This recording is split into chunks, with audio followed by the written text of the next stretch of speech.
Hey,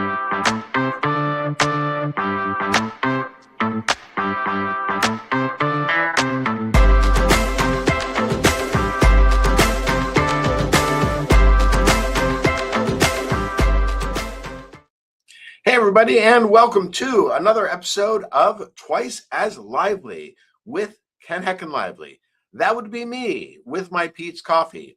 Today is episode 45, entitled The Odyssey, Creativity, and Male Friendships.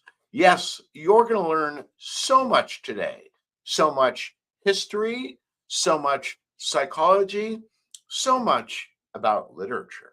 But let's first begin with our simultaneous sip. What am I drinking today for my adult beverage? I have wonderful Pete's Coffee, the Cafe Americano, with a little bit of room, so I put some milk in it and some honey. That's the way I like it. Now, you may have a different preferred drink, and that's fine. But I remind you, it is Monday in the morning, so hopefully your drink of choice does not have alcohol in it. But if it does, no judgments, because this is sort of a judgment-free zone. So delicious. Pete's Coffee, truly the best in the world. Now, they aren't a sponsor of this program, at least not yet, but they probably should be. All right, let's move on to the big news of the weekend. The Odyssey, Christopher Nolan's 3-hour movie, hit the theaters and is breaking all box office records. So my lovely wife and I decided to go and see it. And strangely, quite oddly, because my wife is quite the perceptive critic, when it finished, I said, "Well, honey, what did you think?" And she said, "I think it's a 10 out of 10. And I thought, wow, high praise from my wife. We're going to go into that. But before we go into the Odyssey, I have to engage a little bit of shameless self-promotion. What am I talking about? Well, I'm talking about my new book, This Never Happened, A Call Girl in DC. Now, my wonderful marketing team has sent the book out to a number of book influencers. I'm learning all about book influencers on Instagram and TikTok, or as they like to call it, Book Talk. And the first review came back from one of these influencers.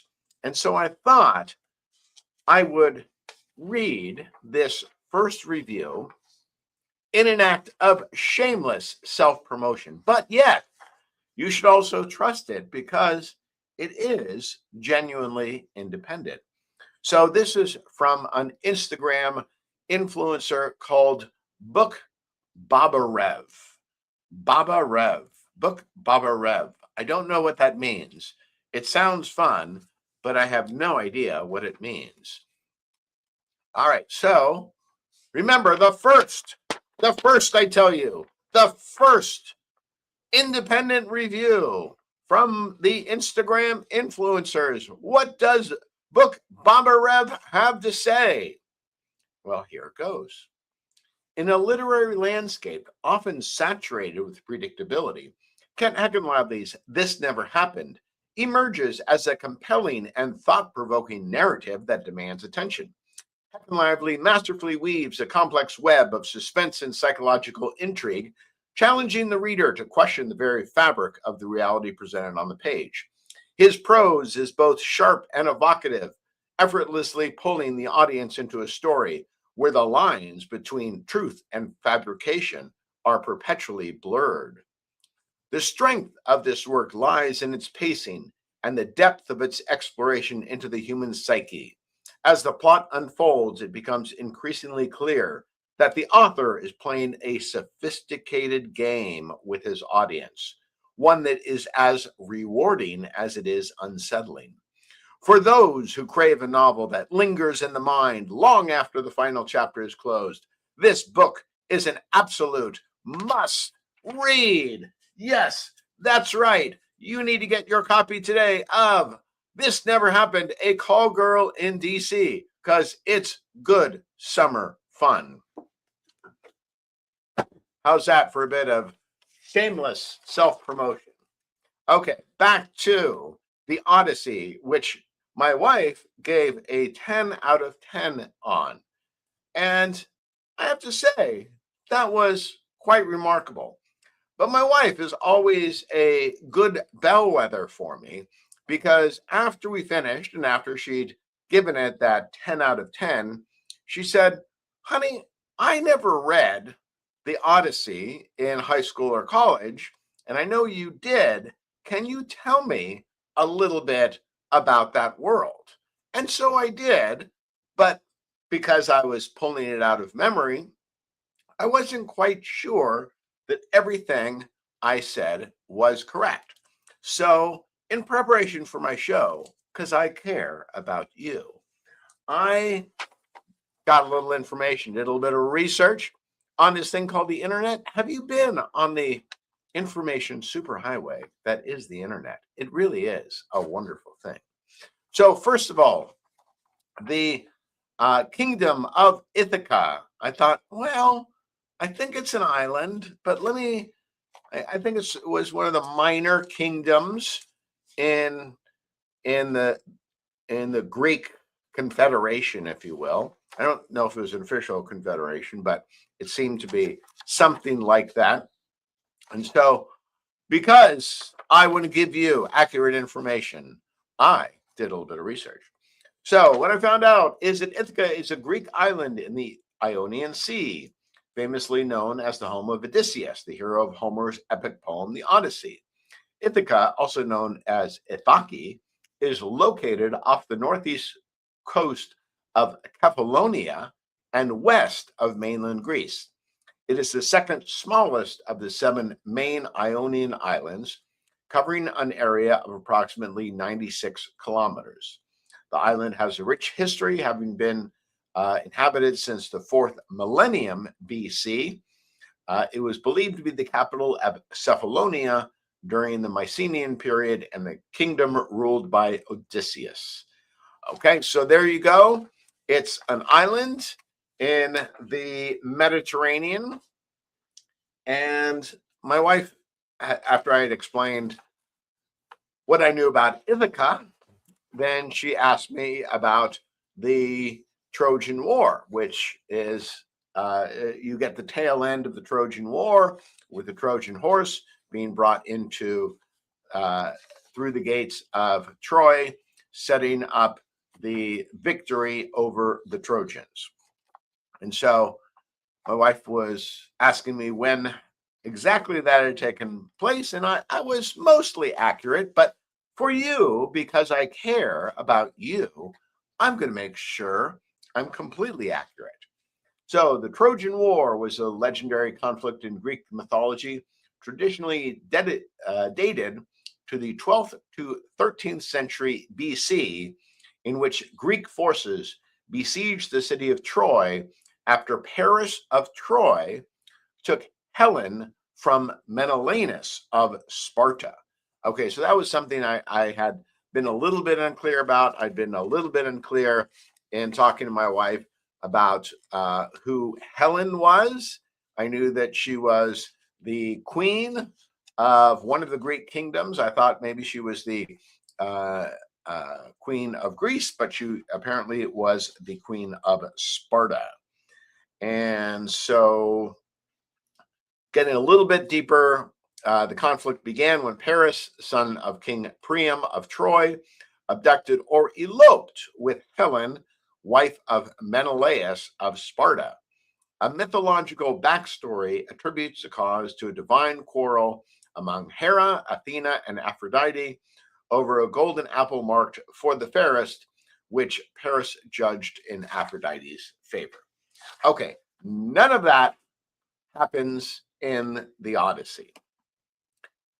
I want to give you my first impressions of the Odyssey, which is for maybe an hour or so into the film, I was thinking, all right, this is a good film.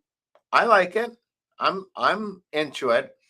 And then maybe sometime in hour 2 or hour 3, there was a switch, and I said, "Wow, this is a great movie." And it continued being a great movie throughout the entire film. And so it's one of those rare films that as you watch it, it keeps getting better. Uh, I would actually say it has a little bit of a slow start. I wasn't really expecting that. You focus on the kingdom of Ithaca and what has happened to Ithaca with Odysseus being gone for so long. I just have to uh, um, give props to all of the actors. I think Anne Hathaway as Penelope does a great job. Matt Damon as Odysseus does a great job. Tom Holland does a great job as Telemachus, the son of Odysseus and Penelope, who is coming to into his own and would like to eventually rule Ithaca, but he's still a little bit young. So, first of all, conservatives have an interesting relationship with Hollywood. And I have to say that I understand a lot of the conservative beef with what Hollywood often does with stories. And because of that, because I think conservatives have a little PTSD when it comes to how Hollywood treats classic stories, I can understand that they were a little bit concerned about what Christopher Nolan would do with this classic story of Western literature. However, to the conservatives, I have to tell you, you don't need to worry. Christopher Nolan is a genuine artist. And here's what I mean by that. A genuine artist, in my estimation, is not worried about politics. They're interested in telling a story that strikes people as true to their time. So, the Odyssey being one of the classic works of Western literature, it is the story of a man trying to get home. He is essentially defying the gods because uh, he has defied the gods, and the gods are keeping him from going home. And it's a story of man triumphing over his fate. So that's the setup of it. But what I think is also important for conservatives to understand is that any genuinely good piece of literature has to, in some ways, be subversive. It has to surprise you. You can't walk into that story and think that you know at the beginning what happens at the end. It should give you some surprises. Those surprises should be at the same time shocking and unexpected. And that's really where Christopher Nolan excels. I knew the general story of the Odyssey, and I saw some consistent departures from that story, but the departures were in ways which were keeping with the theme of the story. Let me talk first of all about some of the things that Christopher Nolan kept from the original story. Those who wrote the Odyssey and listened to it believed in a world of gods and monsters. We modern people do not believe in a world of gods and monsters. But if you're telling a story from that time, you need to honor the source material. And Christopher Nolan did that in spades. When you see the Cyclops, when you see the giants, when you have the gods come and speak, when you have the witch, Circe, you as an audience and the characters in the story must believe in that. You just need to play it straight. We as the audience will suspend our disbelief to see giants and gods and monsters of various types. And to Christopher Nolan's credit, he keeps all of those elements in. And I think it's great. One of my criticisms of that recent movie, He-Man and the Masters of the Universe, is that it seemed like the filmmakers did not take the story seriously. There was a lot of winking at the audience. This isn't true. We're going to make fun of this. And it seemed as if they weren't celebrating He-Man and the Master of the Universe, but they were implicitly criticizing it, joking about it, downplaying its importance. Anytime you tell a story, that story needs to be the most important thing in the world. If you, the creator, don't treat it as important, nobody else will. Now let me talk about the themes that he changed that I thought were quite brilliant. You've got the outlines of a story. A man goes to war. That war takes a very long time. For some reason, after that war, that man loses his way home, but he eventually gets there. We need that to make psychological sense to us in a way that is separate from believing in the gods and the gods deciding to punish people. Now, I'm not going to spoil what the psychological reason is that Odysseus avoids going home, because it's a complicated question. But let me say, America in 2026, which has experienced really about a quarter century of war since the attack on 9/11, war is on our mind. War and its effect on the people who fight it. And so the Odyssey is an ancient story, but the movie put together by Christopher Nolan is a contemporary one.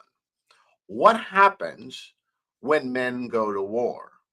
What happens when men go to a protracted war and engage in activity which causes them great shame?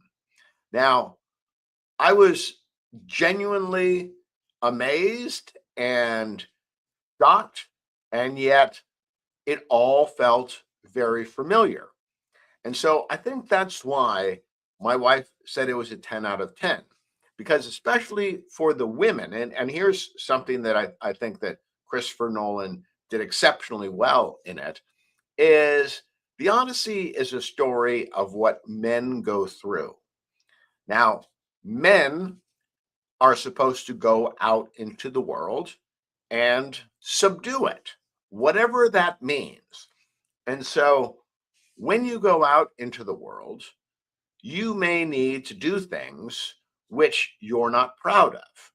Women, by the same token, are expected to stay and guard the home. That is also a very important thing. And so Anne Hathaway does a great job as the woman who is forced, in a sense, to become queen for 20 years and keep the kingdom together. So it really is a timeless story, a man going off to war, the woman keeping the home front together. It's and with some updates and perspectives that are modern. I also thought that some of the casting was really interesting because there you've got Elliot Page playing a Greek soldier, and as you know, Elliot Page transitioned from female to male. I didn't think that there was any problem. I actually thought Elliot Page did a great job as that soldier, who was required to do something quite brave. I saw no problem with it.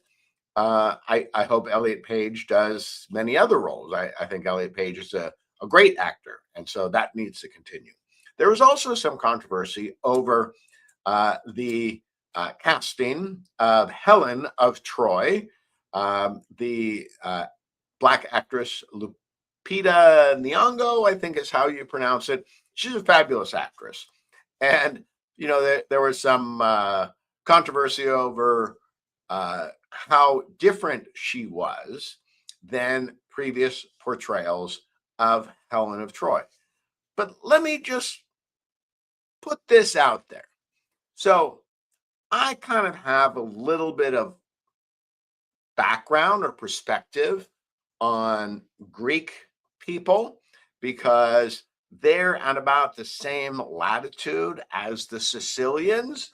And so the Sicilians and the Greeks tend to be kind of darker complexion. In fact, Sicily was ruled for 4 centuries, from about the 900s to the 1400s, by North Africans. So the African contribution to Southern Europe can be extensive.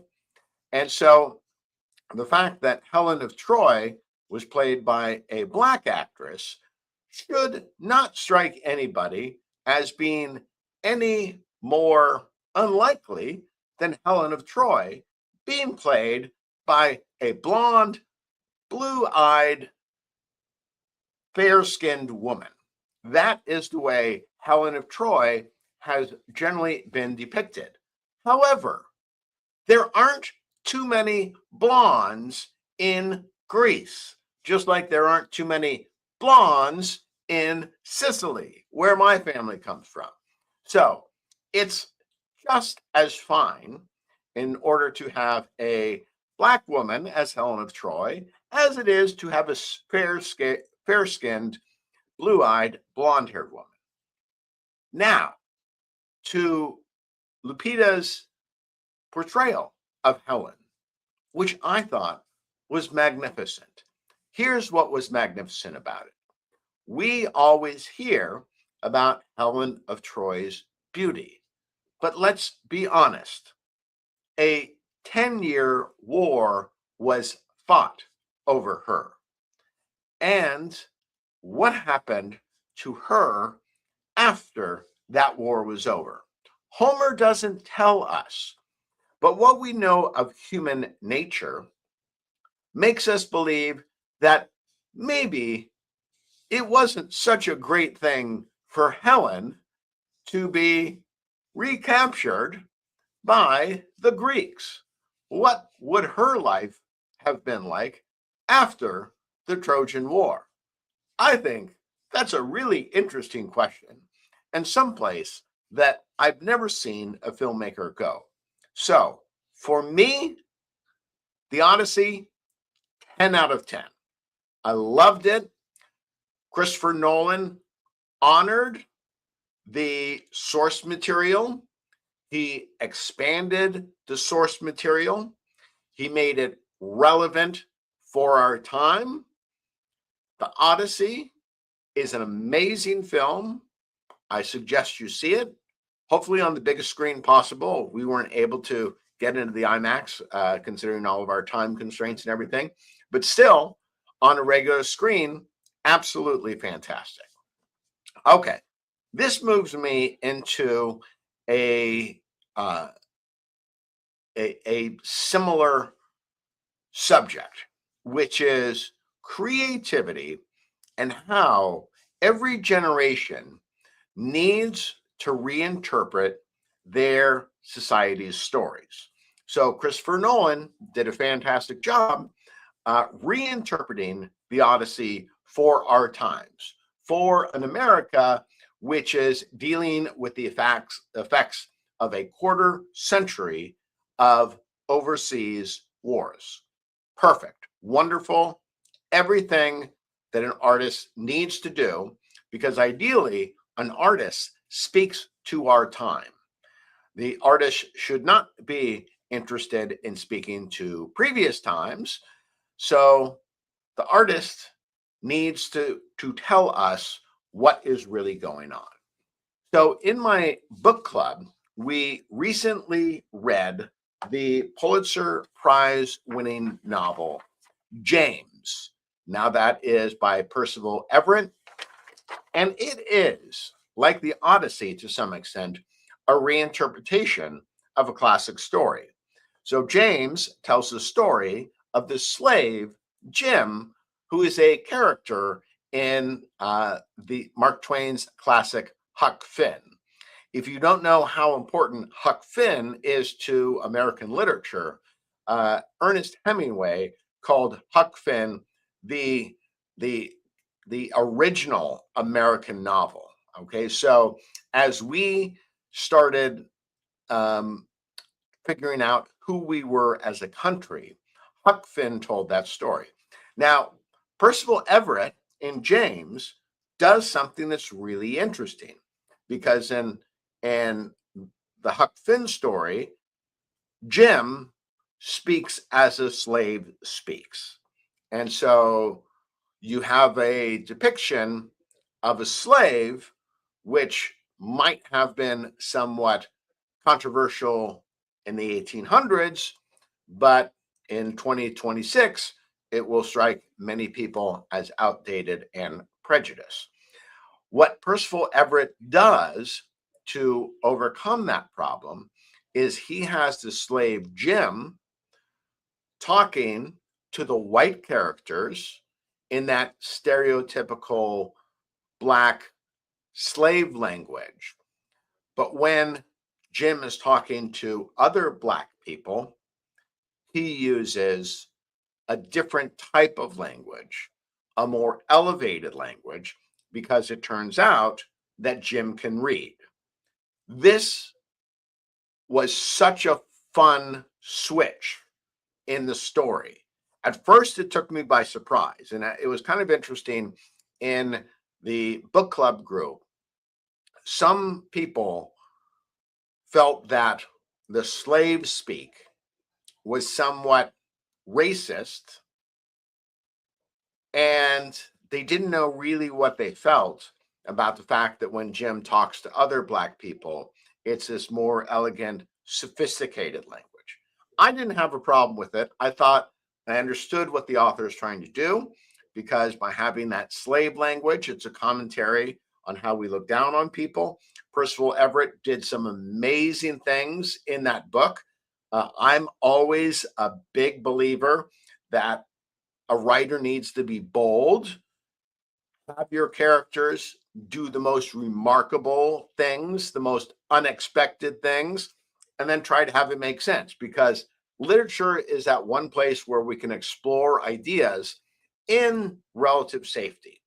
But what was interesting in the discussion in our book club was the discussion was going towards how Mark Twain's depiction of Jim was racist, because that's kind of the way in 2026 we're looking back at the 1860s and the work of Mark Twain.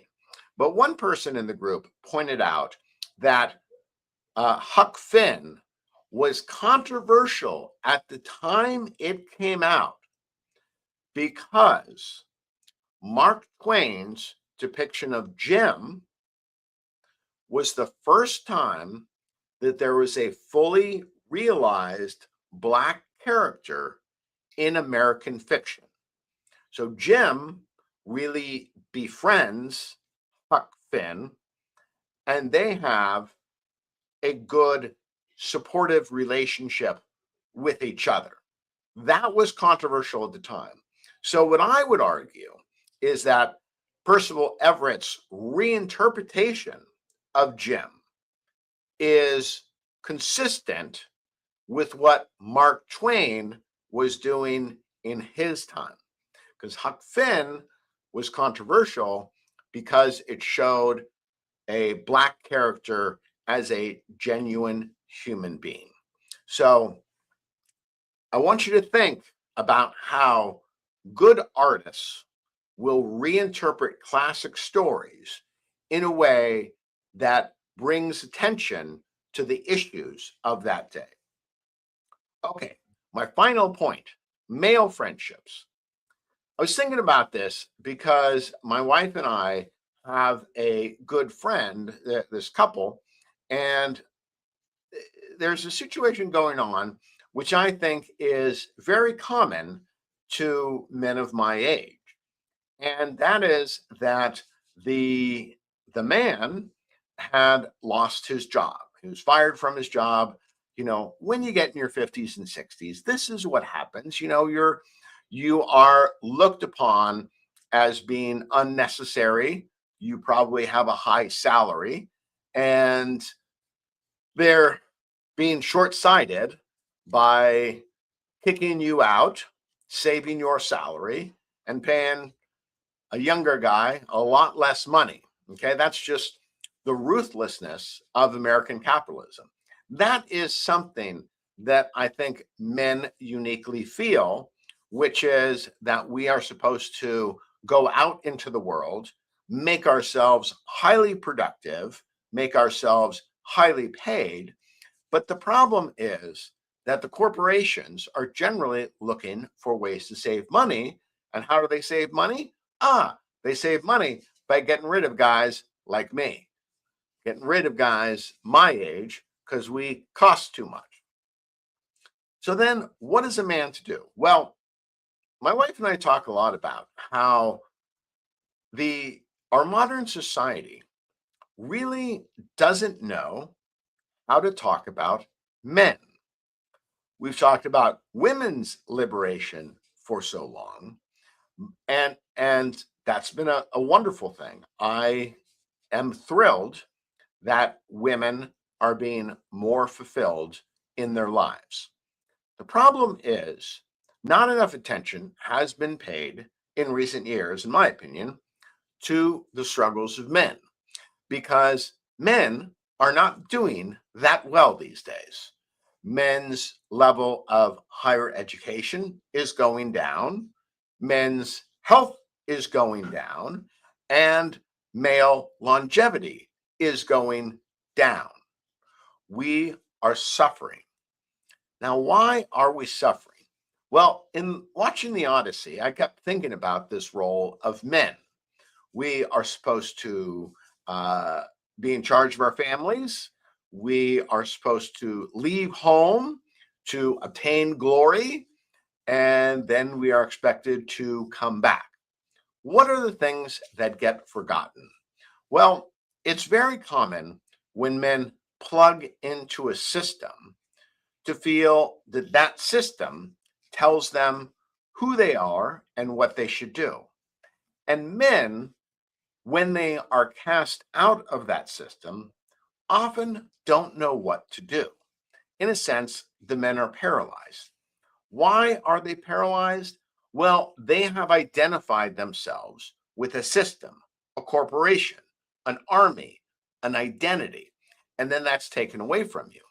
So many men don't know what they need to do or how to go about it. And so one of the things that happens with men is what they lose on that climb up the ladder is they lose their male friends. In fact, I believe it was something like only a quarter of men feel like they have good friends.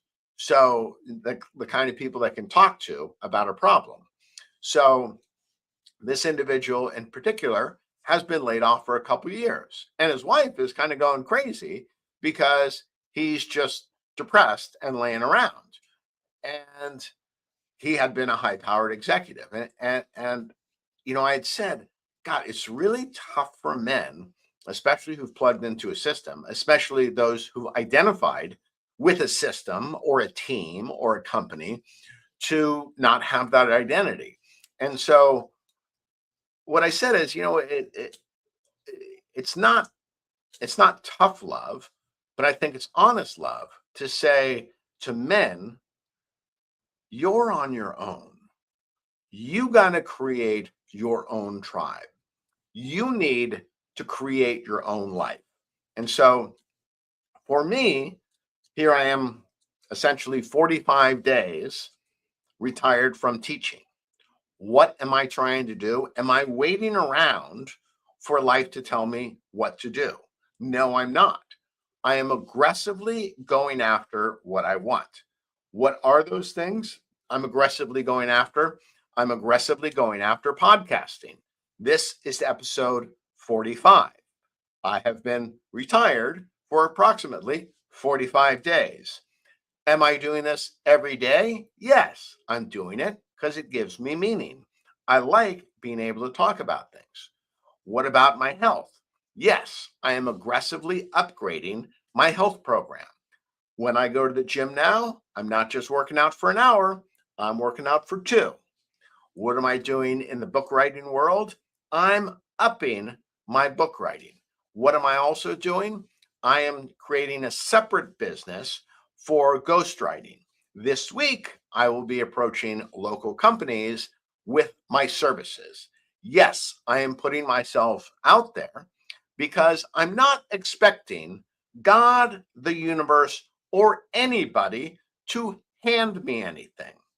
Whatever life I am going to have because I have done the work. I am the one who has gone forward. I am the one who has left the comfort either of home or the comfort of my depression and sought to change things. So, this is something that men, I feel like, have a problem with because when you are a member of a team, you feel so connected. And when the team gets rid of you, you feel powerless. But what I submit to you is that you have power.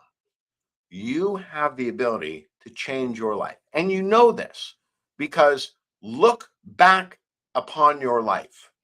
Everything that you have of value, you have because you made some decision to talk to this person, to talk to that person, to join that sport, to pursue that field of study, to go after this job rather than that job. And so, until the very end of your life, you must never be passive. You must always be active, going after what you want. That is the Odyssey of your life. That is the great adventure that you must embark upon. So, with that being said, I hope you have a great day.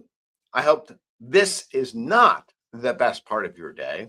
I hope the best part of your day is talking to people in your life whom you value, laughing, talking, debating things with them, and doing what it is that brings you joy. Because the best part of your day should not be listening to some guy on the internet, no matter how fascinating and handsome he may be. All right. Have a great day.